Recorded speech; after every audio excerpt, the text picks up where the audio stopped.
Ho due notizie, una buona e una cattiva. Partiamo da quella cattiva.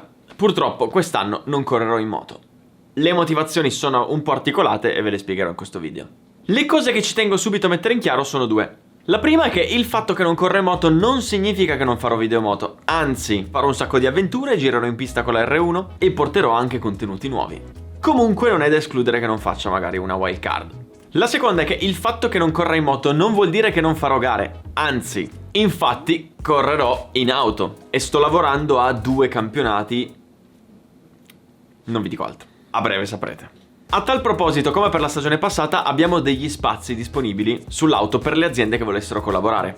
Ora, voi che seguite questo canale avrete già visto come lo sponsorizzare una mia stagione di gare non significa metterli l'adesivo e se si vede si vede, ma andiamo a creare tutto un piano di comunicazione, facciamo anche il video dedicato in azienda, cosa che tra l'altro, visti anche i numeri che hanno fatto i video che ho fatto nelle aziende, hanno fatto dei risultati pazzeschi. Quindi vengono fuori anche dei contenuti fighi che piacciono. Quindi se tu che stai guardando questo video hai un'azienda o lavori in un'azienda che può essere interessata a collaborare, manda un'email a questo indirizzo che ho lasciato in descrizione. Ora, dove avrei dovuto correre? Avrei dovuto rifare come l'anno scorso? Rifare. Rifare implica che l'abbia fatto, ho fatto 2 curve e poi sono esploso. Rifare. Vabbè, comunque avrei dovuto rifare la Superior Cup. Ora, vi voglio raccontare quel campionato perché è una figata. Avrei voluto raccontarvelo durante la stagione scorsa, ma avrei voluto raccontarvelo quest'anno, ma non corro e tra poco vi dirò il perché. Ora, la Superior Cup fa parte di un insieme di campionati chiamato Trofeo Italiano Amatori, che è nato 17 anni fa. Ed è stata un'idea geniale perché quando è stato creato con l'idea di essere il primo campionato di moto esclusivamente per piloti non professionisti. Se sei un professionista non puoi corrervi. E se ci pensate, questa è una figata perché l'amatore, che di lavoro fa altro e non ha 5 giorni a settimana da dedicare a stare sulla moto e che quindi quando arriva il weekend di gara vuole confrontarsi con piloti del suo livello, oppure chi come me ha iniziato a correre tardi nella sua vita, quindi non può confrontarsi contro gente che lo fa di mestiere da 20 anni, ecco, queste due figure finalmente hanno un campionato in cui confrontarsi con persone del loro stesso livello. Infatti, come è strutturato il campionato? Ci sono 5 griglie principali che fanno 5 gare separate nello stesso weekend. 600 base, 600 pro, 1000 base, 1000 avanzata e Superior Cup 1000. E la cosa figa è che queste 5 griglie sono divise secondo tempi di sbarramento. Quindi nella griglia in cui verrai collocato in base alla tua cilindrata troverai piloti del tuo livello. Non solo, oltre a queste 5 griglie hanno introdotto una novità bomba che ci tengo a dirvi perché è una figata. Ovvero hanno creato altri 3 campionati riservati agli esordienti. Quindi se hai sempre sognato di correre in moto ma non vuoi prenderti un impegno troppo grosso in termini di tempo, allenamento, preparazione, risultati, costi, quest'anno ci sono queste 3 griglie create apposta per te che si chiamano Rookie Challenge. Come funziona il Rookie Challenge? La formula di gara si svolge su solo 2 giorni. Quindi non come me che partivo il mercoledì. Hai prova libera qualifica 1 il sabato, qualifica 2 e gara la domenica. Stop, puoi arrivare in pista anche il sabato mattina. Si corre su piste da mondiale, quindi Misano, Mugello e Vallelunga. L'iscrizione costa 1.390 euro e ti regalano anche nell'iscrizione un set di termocoperte Capit del valore di 580 euro. Le categorie sono 3. Rookie Challenge 1000, dove puoi correre solo se giri più lento di 2.07 al Mugello. Rookie Challenge 1000 Pro, dove puoi correre solo se giri più lento di 2.025 al Mugello o 46,5 a Misano e Vallelunga. E queste 2 rookie hanno la griglia dedicata. E c'è anche la Rookie Challenge 600, dove rientri solo se giri più lento di 2.08 al Mugello e corri insieme alla 600 base. Queste sono davvero le formule ideali per chi vuole approcciarsi alle prime gare in moto. Quindi se volete maggiori informazioni ho lasciato comunque qui sotto il link dove trovate tutto spiegato nei minimi dettagli con insomma tutto quanto. Ora veniamo al dunque. Perché quest'anno non corro in moto? La motivazione principale è la salute, non solo quella fisica ma anche quella mentale. Partiamo da quella fisica. Questo figlio di di un piede non guarisce. Ora, quando a luglio appena schiantato mi avevano detto che ci sarebbero voluti 6 mesi, io avevo capito che 6 mesi fossero per il recupero completo, invece 6 mesi erano per il ritorno a una vita pseudo normale. E la verità è che oggi non sono neanche lontanamente vicino a una vita normale. Fa ancora molto male, la mobilità è ancora molto ridotta, zoppico, la sera a volte sono con le stampelle perché non riesco a camminare. Ma qual è il problema? Il problema è che non ho rotto l'astragalo e basta, che già di per sé è un disastro. Io l'ho rotto in più punti, composto e scomposto. Ho fatto un intervento di riduzione più 3 interventi chirurgici in cui ci hanno ficcato dentro 2 viti. E ho anche lussato il piede, rompendo una quantità imprecisata di legamenti e stirando muscoli e tendini. Ho fatto un puttanaio. Quindi ci vorrà un anno solo per pensare di essere guariti. Oltretutto, mentre la guarigione dell'osso sembra essere a posto e i medici l'hanno definito un miracolo, quella di tendini, muscoli e legamenti sta andando molto a rilento. Non ci aspettavamo andasse così lenta, però è così. A questo bisogna anche aggiungere la salute mentale. Tanti spesso non considerano che la mente è quello che fa funzionare tutto.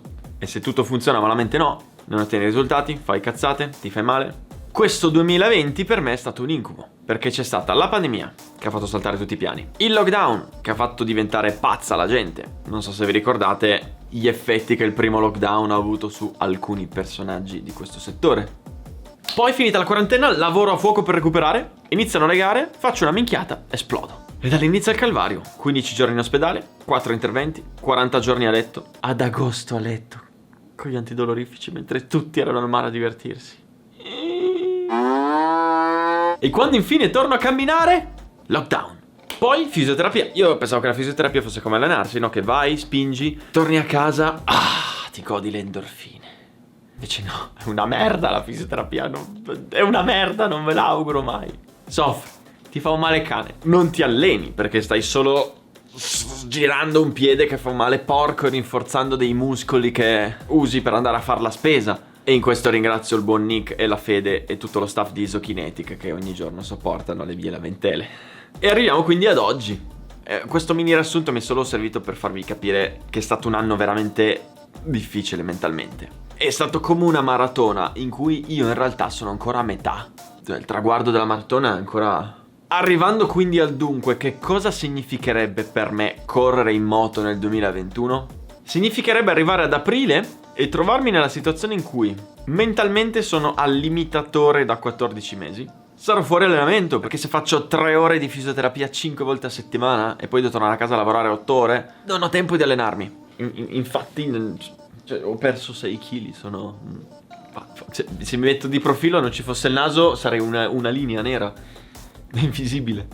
E soprattutto non è detto che ad aprile io sarei guarito. Il che significa che forse non sarei in grado di guidare una motocorsa competitivamente. E voi direte, scusa, ma sei tornato in moto a ottobre? A ottobre a cambiare le marce ne sbagliavo una su 3, giravo 6 secondi più piano e dopo 4 giri alzavo bandiera bianca. Il concetto è che un conto è fare il turista, un conto è fare il pilota, per quello che sia il mio livello. Quindi correre quest'anno, oltre a non essere a posto di salute, sarebbe un ulteriore rischio per la salute. Allora voi direte, ma perché corri in auto? Perché è estremamente più fattibile. L'auto è 1000 volte meno faticosa della moto. Mentalmente per me è molto più easy. E il piede viene sollecitato molto meno. Vi spiego, in moto tu stai perennemente col peso sui piedi, con la caviglia che lavora, spinge, sposta il piede avanti e indietro, infilalo sotto, cambia la marcia, metti il piede in punta. In macchina tu sei seduto, schiacci 2 pedali. Ora, quello che molti potrebbero dire è: ma ci sono piloti di MotoGP che corrono con le ossa rotte e nascono di lamentare, corri. Ci sono, ok, ci sono. E proprio per questo vi voglio spiegare le differenze. Pilota di MotoGP. Qual è il suo lavoro? Correre. È pagato per correre. Sicuramente deve svolgere anche altri lavori, ma non deve fare 60 ore a settimana qui a montare i video. Cioè, ok. Quindi se è fondamentale che torni in sella il prima possibile, bisogna dire che quello è il suo lavoro. Quindi dopo questo infortunio, lui una mattina si alza, fa la sua riabilitazione, si allena, finito. Oltre a essere operato privatamente, mentre io ho aspettato un mese per togliere un fottuto filo di Kirchner. C'è poi il pilota amatore, nel quale tanti spesso erroneamente mi collocano, il che è sbagliato e tra poco capirete perché. Che cosa fa di lavoro il pilota amatore? Altro. Quindi fa il suo lavoro, 2, 4, 6, 8, 10, 12 ore al giorno, quello che è, e con quello che guadagna si paga le gare. Quindi quando arriva il weekend di gara, lui stacca la spina, si gode il suo divertimento, che viene pagato dal suo altro lavoro. Prendiamo poi me. Qual è il mio lavoro? 1 miliardo di cose. Correre fa parte del mio lavoro, ma non sono pagato per correre, quindi non rientro nella categoria pilota professionista. A differenza dell'amatore però non è che guadagno 10 e ne spendo 5 per correre, ma devo trovare gli sponsor e mettere in piedi tutto un cinema della Madonna, quindi non rientro neanche nella categoria pilota amatore. Per me correre significa iniziare a lavorare da ottobre per mettere su un piano editoriale, una produzione video, mettere insieme sponsor, team, organizzatori, cameraman, piani di comunicazione. Oltretutto, quando io arrivo al weekend di gara, attacco la spina, perché lì inizia il lavoro grosso. Devo badare alla regia, lo storytelling, l'organizzazione, i video, le gare, cioè devo anche correre. Quindi mettere in piedi una stagione di moto significa che io quando arrivo al weekend di gara devo essere competitivo, lucido, creare dei contenuti fighi e cercare di non farmi male. Ora, avrei potuto dirvi non corro perché non sono a posto di salute per poter fare un campionato. Fine. Invece ho voluto fare questo video per farvi vedere un po' tutto quello che sta dietro il correre, in modo tale che voi capiate meglio il perché oggi a gennaio mi sia trovato a dover prendere questa decisione tutt'altro che facile. Per me, dopo l'anno trascorso e la gravità dell'infortunio, è impensabile preparare una stagione di gare in moto per questo 2021. Questo tenendo a mente che per me il campionato si fa solo se ho tutti gli sponsor, sono a posto fisicamente e mentalmente, posso gestire tutta la produzione della serie video e posso vincere. Perché fare un campionato per la gloria a me non interessa. È chiaro che se mi stessi giocando il mondiale MotoGP corro anche senza una gamba. Se mi fossi rotto delle ossa stupide come clavicola e costole, dopo 20 giorni ero già in moto. L'ho già fatto nel 2019. Qui, vista la gravità dell'infortunio, non è sostenibile. Per concludere, quindi, se qualcuno vi chiederà ma perché Nasca non corre in moto, ditegli che per motivi di salute dovuti all'incidente. Se non mi fossi spaccato correvo al 100%. Se poi vi dirà ma che cazzo dice, Loves quest'anno corso con il polso rotto, Valentino Rossi è tornato in sella dopo 15 giorni con chiodi nella tibia, allora fategli vedere questo video. Se poi ancora non capisce, mandatelo a cagare, non so che cosa dirvi. Come vi dicevo, comunque ho una notizia buona. Quest'anno che cosa farò? Al di là del campionato in auto, che vorrei farne addirittura 2, sto lavorando. Non vi dico niente finché non è firmato, il che è molto meno impegnativo per la caviglia, la testa, oltre che avere un rischio di infortuni molto più basso. Quest'anno mi godrò la moto e ve la farò godere senza pensieri. Per la prima volta in questa carriera userò questo anno per divertirmi sulle due ruote.